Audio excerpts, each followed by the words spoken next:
Une boîte, c'est comme une équipe de NFL. Tu dois pouvoir du jour au lendemain changer le quarterback s'il est malade. Changer le coach. C'est Tom Brady tombe, ben, on met quelqu'un d'autre à la place. Ben, le coach, c'est toujours toi. Donc toi, tu stick around. T'es le GM, t'es le general manager. Mais derrière, le quarterback, on doit pouvoir l'interchanger. Ben, c'est ça. Tu leur montres comment générer du lead. Puis eux, ils vont commencer à générer du lead pour la compagnie en question. Chris, tu vas attirer beaucoup de gens à toi qui te ressemblent. Des Haïtiens, des Blacks.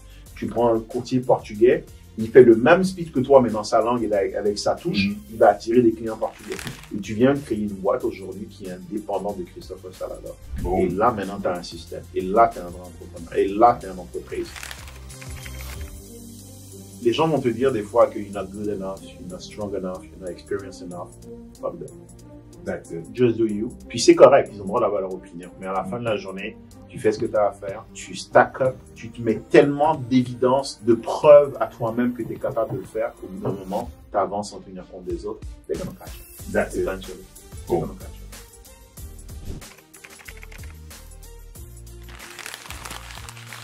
J'aimerais segouer sur un volet qu'on discute beaucoup, moi puis toi.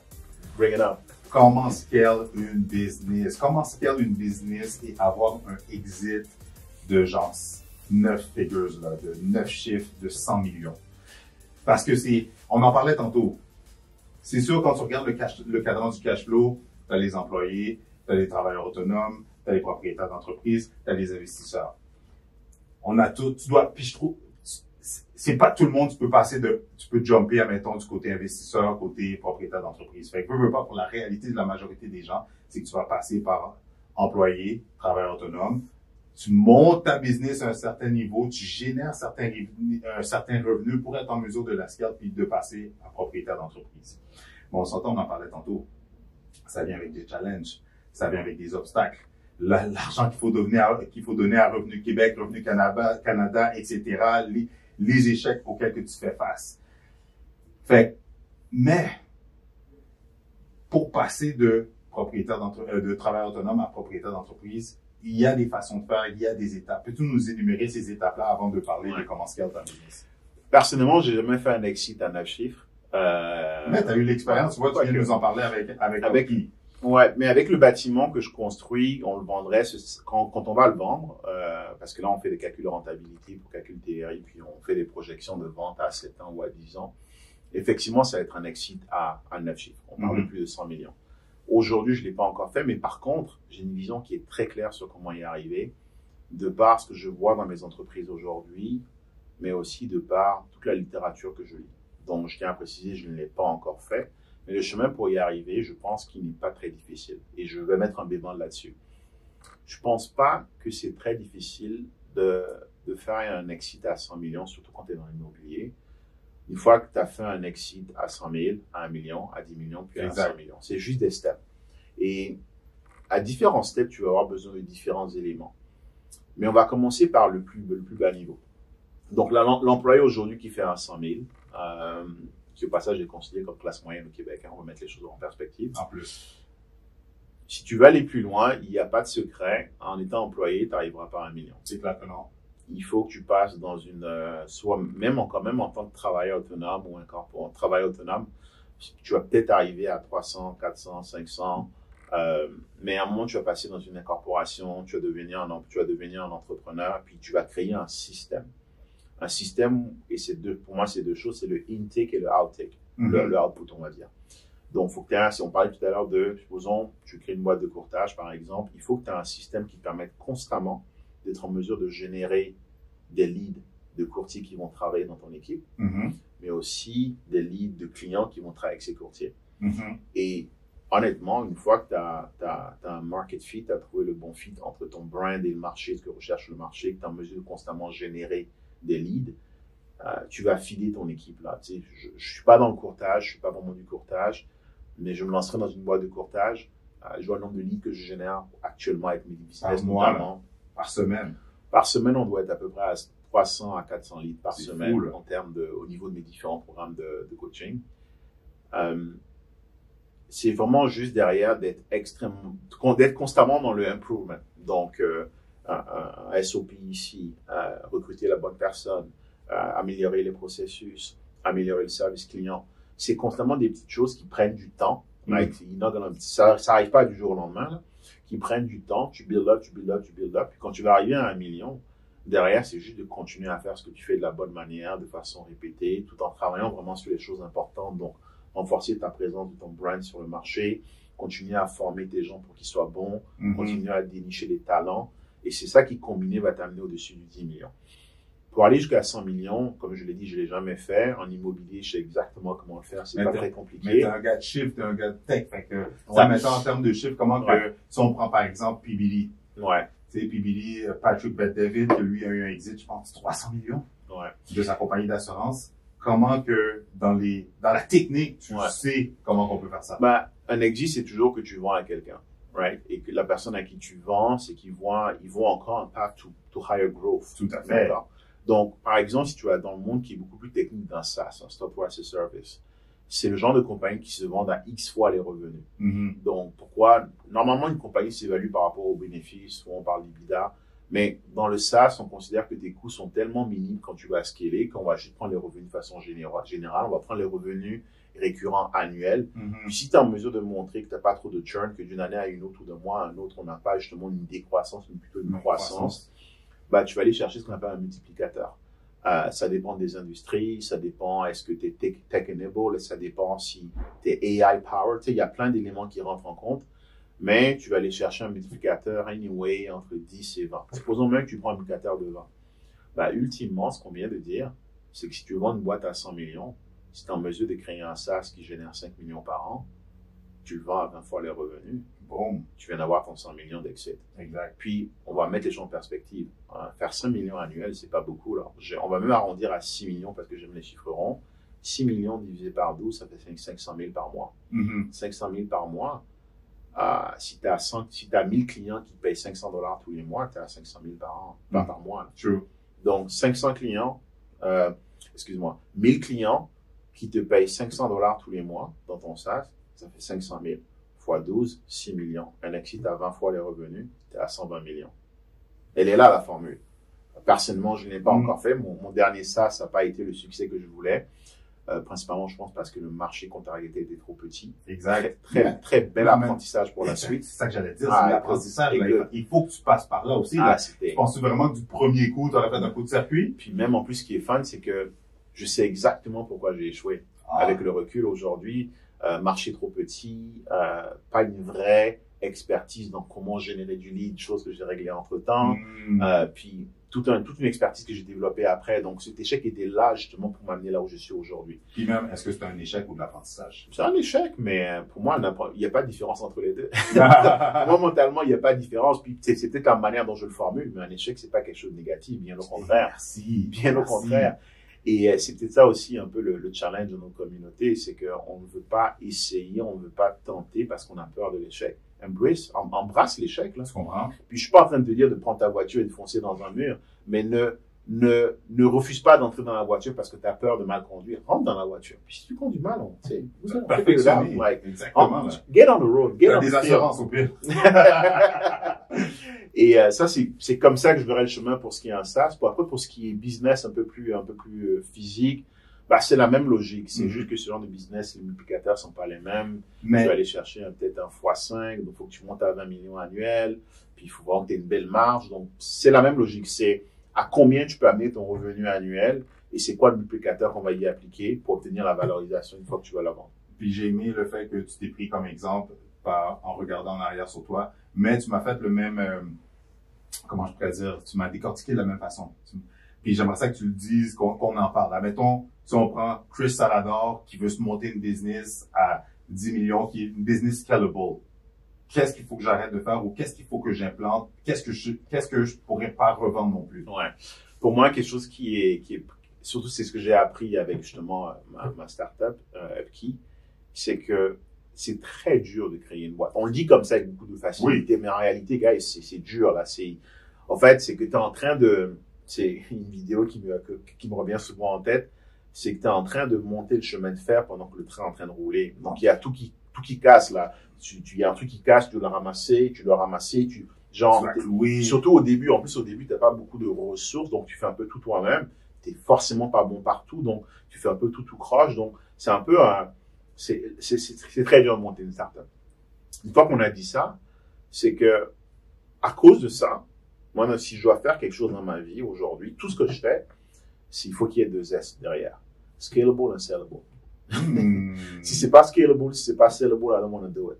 Parce que le vrai money maker, c'est quand tu vends, en fait. C'est comme l'immobilier. Pour ceux qui ont l'immobilier, pas ceux qui sont sur la touche et qui parlent de cash flow à longueur de journée. C'est pas ton cash flow qui est le vrai money que tu makes. C'est quand tu t'achètes un bâtiment, disons, qui fait 100 000 de revenus annuels, tu l'achètes à un multiplicateur de revenus brut de 10, tu l'achètes à 1 million. Tu te bats pour amener le revenu, disons, à 150 000. Bah, du coup, maintenant, ils vont à 1,5. Puis, entre-temps, les valeurs augmentent, puis le MRB passe maintenant, disons, à 20. Bah, maintenant, ça vaut 3 millions, puis ainsi de suite. C'est quand tu vends que tu fais ton vrai exit. Regarde tous ceux qui ont vendu dans les 2 dernières années, qui avaient acheté dans les années 2000, ils sont morts de rire là, quand ils entendent les jeunes investisseurs leur dire « Ah non, s'il n'y a pas 200 pièces de cash flow tous les mois, j'achète pas. » Ces gars-là, ils ont acheté, là, ils sont morts de rire aujourd'hui. Ils font des exits à 200, 300, 400 000. Bah, c'est là qu'est le vrai cash. Donc, l'idée, c'est de créer une business qui est sellable et scalable pour pouvoir la vendre, bien sûr, derrière. Ou juste la garder. Puis comme tu me disais, mettons, si on prend Christopher Salador, la business de courtage. Moi, si je devais me lancer dans le courtage, si j'étais Christopher Salador, ce que je ferais, c'est je commencerais par embaucher une armée de courtiers. Une armée de courtiers, puis la promesse que je vais leur faire, c'est de leur garantir du lead. Parce que ça, tu le fais déjà. Juste avec le contenu que tu fais, là, les leads, ils pleuvent, là. Je suis sûr que tu es rendu à un stade aujourd'hui où tu choisis les leads avec lesquels 100%. Tu travailles, tu choisis les clients avec lesquels tu travailles. Bah, c'est que tu es une machine qui est capable de générer du lead. Donc, ce que je leur ferai comme promesse à ces courtiers-là, je vais vous filer en lead. Moi, ce que je vous demande, c'est de livrer la machine, la marchandise, et en plus, je vais vous coacher, vous donner une façon standard et éprouvée que j'ai utilisée pour servir ces clients de façon satisfaisante pour qu'ils soient des repeat business. Right? Donc, tu coaches, tu hires, tu coaches.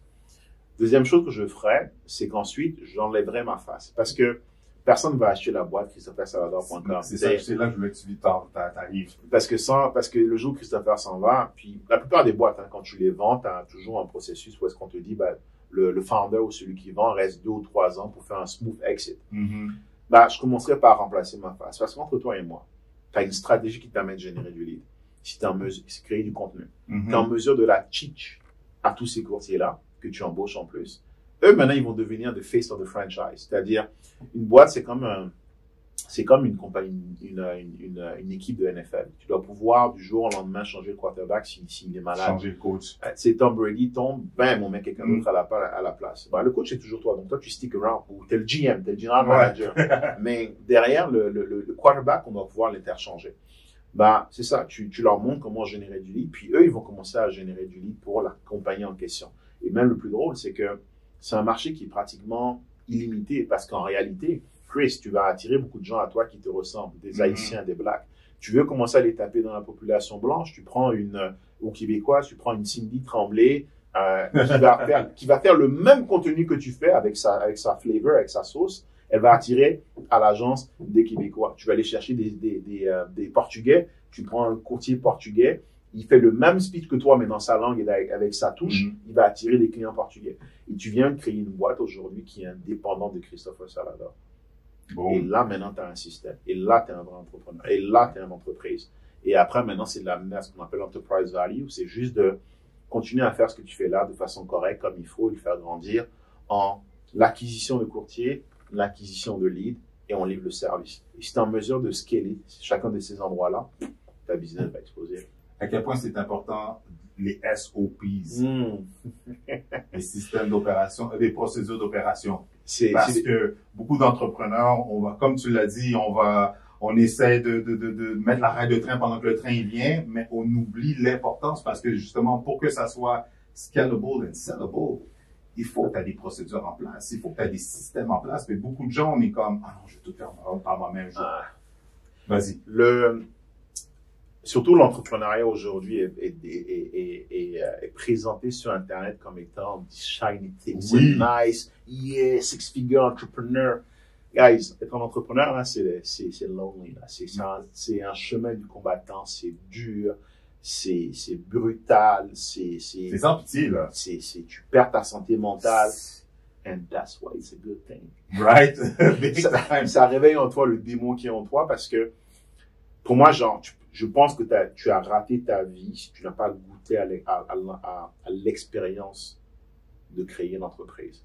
Il y a tellement de difficultés, mais de joie, de peine, c'est quelque chose, ça peut pas s'enseigner, il faut que tu le vives. Mm-hmm. Une fois qu'on a dit ça, moi, je pense que tout le monde devrait entreprendre à un moment ou l'autre dans sa vie. Mais par contre, faut pas tomber dans le côté un peu glamour qu'on a sur les réseaux sociaux où est-ce qu'on pense que tout est beau, tout est simple, tout est nice. C'est quelque chose de très difficile, mais aussi de très nourrissant pour l'âme parce que tu apprends à te connaître, tu apprends à savoir qui tu es réellement en dépassant tes limitations, en passant à travers des échecs, en apprenant des choses, en te dépassant et en apprenant des nouveaux skills. Mm-hmm. Et un skill qui est primordial quand tu as une entreprise, c'est de créer des systèmes. Parce que si tu n'as pas des systèmes, c'est que tu es un self-employed. C'est, comme on dit, just buy yourself a job. Tu as une job à 200, 300 000. C'est nice, là. Un high-paid job. High-paying job. Il n'y a rien de mal à ça, là. Mais c'est pas une entreprise. Parce qu'une entreprise, c'est, donc, on va prendre une boîte de courtage. C'est générer des clients, servir des clients. Est-ce que tu es en mesure de créer un système qui te permet de générer des clients sans forcément que tu n'aies à être présent constamment pour le faire? Est-ce que tu es en mesure de servir des clients sans que tu n'aies forcément besoin d'être présent pour faire tout? Tu peux faire une partie. Et là, on parle de servir des clients, mais en tant que courtier immobilier, c'est quoi? C'est prendre la documentation du client, comprendre son besoin, faire organiser des visites, faire des visites, le conseiller, faire la transaction. La réalité, c'est que chacun de ces morceaux-là peut être processisé. Tout à fait. Donc, moi, dans mon entreprise, quand un client arrive, on a un onboarding. Donc, j'ai une de mes assistantes, Déborah, Noël ou Erika, une de mes 3 assistantes qui vont faire un appel de welcome avec le client. Et l'appel de welcome, c'est « Bonjour, monsieur le client, voici les prochaines étapes. Si vous avez besoin de telle information, c'est telle personne. Si vous avez, voici comment va se passer votre expérience avec nous. » C'est chorégraphié. Donc, je suis en mesure d'onboarder 10, 20 clients par semaine sans jamais avoir à parler aux clients. Parce que c'est pas là où j'apporte ma valeur. Ma valeur, c'est sur la stratégie.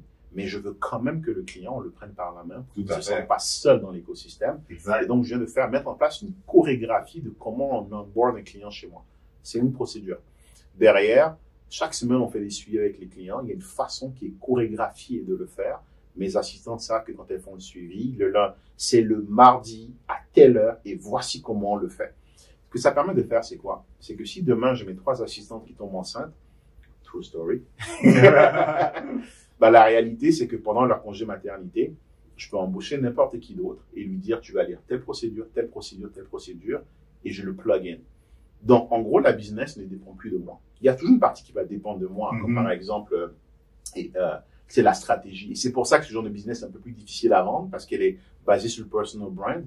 Mais le pourquoi de la procédure, c'est de pouvoir rapidement former du nouveau monde, pour pouvoir les plug in, et pour pouvoir quand même garantir la même qualité de service au client.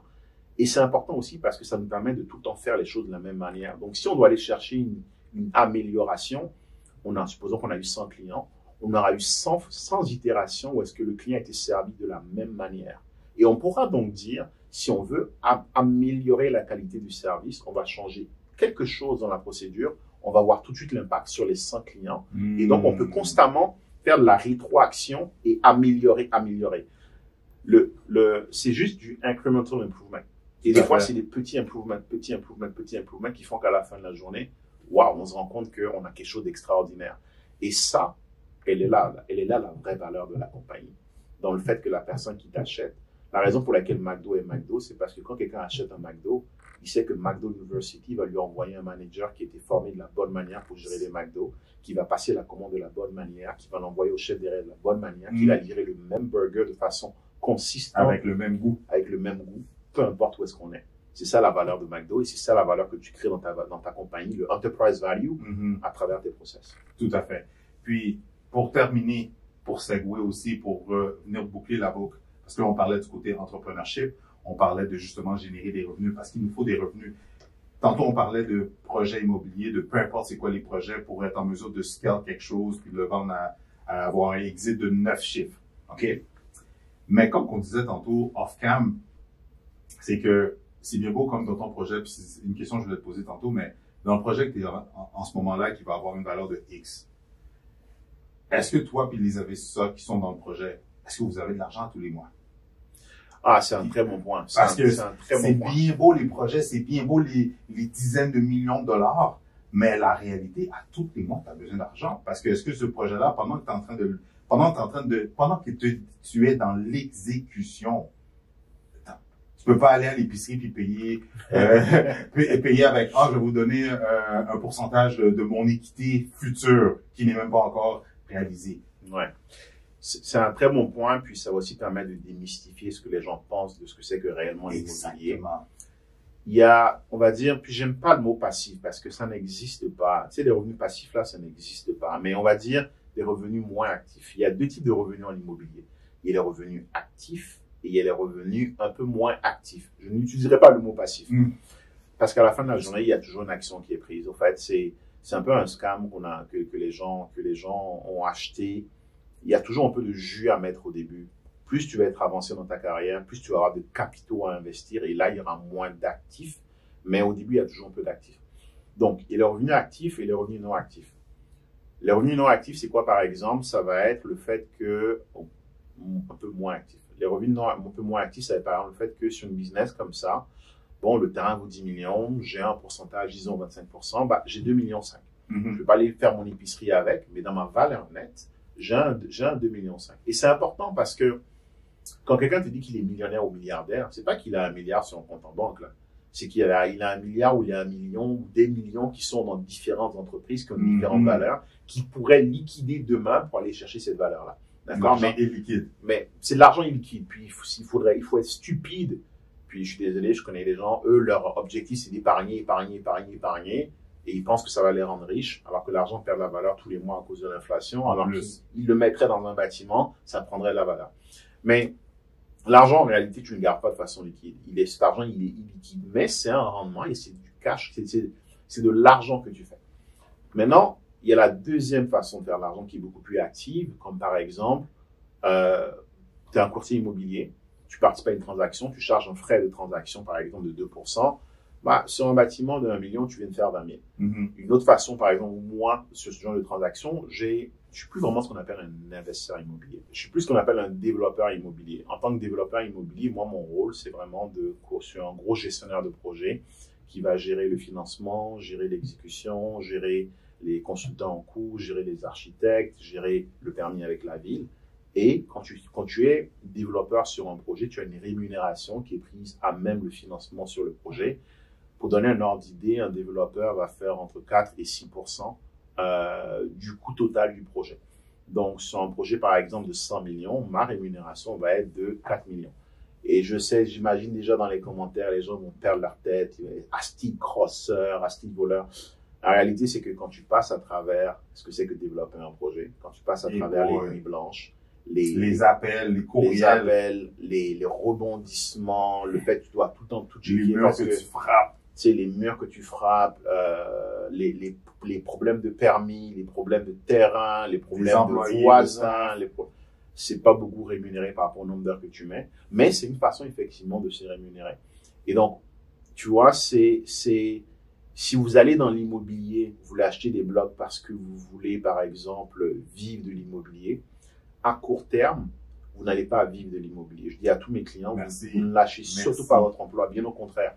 Vous accumulez assez de patrimoine pour arriver à un stade où est-ce qu'on va vous mettre en place des stratégies avancées qu'on met à nos clients qui leur permettent, par exemple, à un certain niveau, de payer la moitié de leur hypothèque ou de payer la totalité. Ça leur génère un vrai cash flow. Une hypothèque de 2000 avec un taux, on va dire, de 3%. C'est pas les taux qu'on a aujourd'hui, mais quand le marché va se standardiser, une hypothèque de 2000, si ton bâtiment est cash flow 0, parce que tu l'as stabilisé, tu l'as ramené à 0, et que tu payes une hypothèque de 2000, tu peux aller chercher la moitié, littéralement, grâce à certains produits financiers qu'on peut mettre en place. Tu peux aussi derrière investir dans des assurances-vie qui vont te générer du cash. Donc, il y a des stratégies qu'on peut mettre en place pour vraiment te rendre libre financièrement avec tes bâtiments, mais c'est pas des choses qui arrivent à court terme. Donc, si ton but est d'aller en immobilier parce que tu veux vivre de l'immobilier, quitter ta job, don't do it. À court terme, ça va pas arriver. Par contre, si tu veux que ça arrive, à ce moment-là, c'est que tu n'es plus dans l'immobilier au sens passif du terme, tu es plus dans l'immobilier d'un point de vue actif, comme moi, par exemple, tu développes un projet, tu achètes, par exemple, un bâtiment de 1 million avec tes partenaires, eux, ils mettent le cash, toi, tu mets le sweat, tu mets l'énergie, la recherche, tes connaissances pour structurer le deal, monter le deal, gérer les locataires, tu charges par exemple 2%, ça fait un 20K. C'est une des façons dont tu peux te rendre liquide, mais l'immobilier, c'est principalement une game non liquide qui peut être rendue liquide à condition d'être extrêmement actif dans l'immobilier. 100%. Et pas de façon passive en tout cas. Tout à fait. Puis c'est là aussi que overtime, sur 10, 15, 20 ans, c'est là que tu as ton exit dans les. Puis dans chaque fois que tu refinances aussi, t'es mort de rien. Aussi. Tu achètes un bloc à 500 000. Puis ça, c'est un exemple concret. Tu achètes un bloc à 500 000. Au bout de 6 ans, il vaut 1 million. Tu le refinances si tes revenus le permettent. Tu sors un 800 000. Bah, tu as un gros cash avec lequel tu peux faire ce que tu veux. Exactement. Là, tu en prends une partie pour justement investir. Puis c'est ça, en fait. C'est que les gens voient beaucoup le 200 pièces tous les mois, mais c'est vraiment le tip of the iceberg. Oh, le vrai cash que tu fais en immobilier, c'est tout ce que tu ne vois pas. C'est le fait que ton bâtiment prend de la valeur, qu'au refinancement peut sortir un 100 ou un 200 000. Les autres possibilités d'investissement. Ce que je dis souvent à mes clients, c'est que ne voyez pas un bloc comme étant un bloc que vous achetez à 500 000. La manière de le regarder, c'est un distributeur de billets duquel vous pourrez, chaque 25 ans, sortir un 500 000 au minimum. Boum! Tu achètes aujourd'hui un bloc à 500 000. Tous les 25 ans, le bloc, si tu ne le refinances pas, il va être payé. Donc, ça veut dire qu'en gros, tous les 25 ans, toi ou les générations d'après toi pourront retirer 500 000 de ce bloc-là. C'est ça le vrai cash en immobilier. Quand on parle de Generation Wealth, c'est comment tu mets en place une structure qui te permet à toi, mais aussi à tes descendants, d'avoir constamment accès à de l'argent. Et quand je dis 500 000, c'est parce que j'ai pris l'hypothèse que la valeur n'augmente pas. Et l'immobilier, en moyenne, c'est entre 5 et 10% chaque année. Au bout de 7 ans, le 500 000, il a doublé de valeur.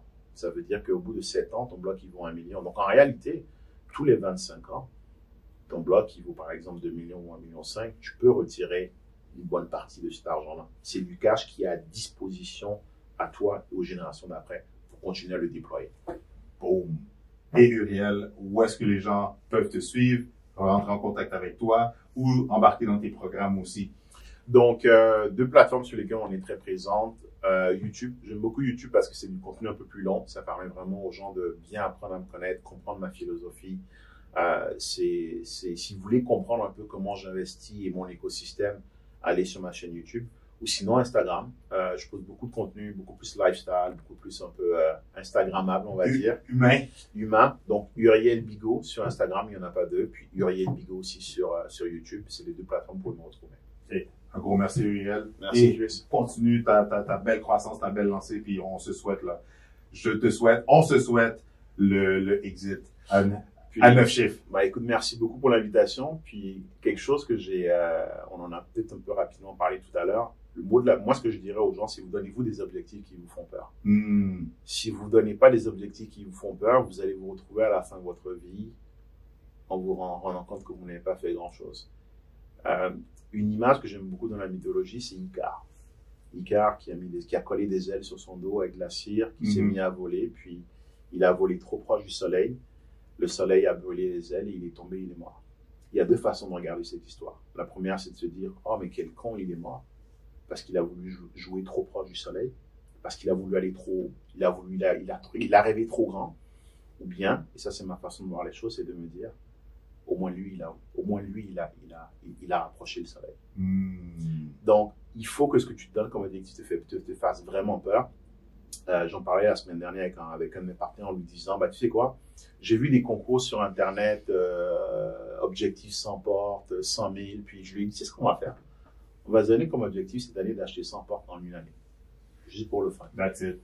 C'est un challenge que je me suis donné cette année, puis vous pouvez me suivre là-dessus par rapport à ça sur les réseaux sociaux. Je pense que là, on est rendu à 52, on est au premier quart de l'année, puis on va continuer à en ajouter. Mais l'idée, c'est qu'il faut vous donner des challenges qui vous fassent peur. Parce que sinon, à la fin de la journée, vous allez arriver à la fin de votre vie en vous disant, j'ai raté quelque chose. Puis il n'y a pas de plan B. Il n'y aura pas de deuxième vie. 100%. Merci, Chris. Merci à toi. Oh.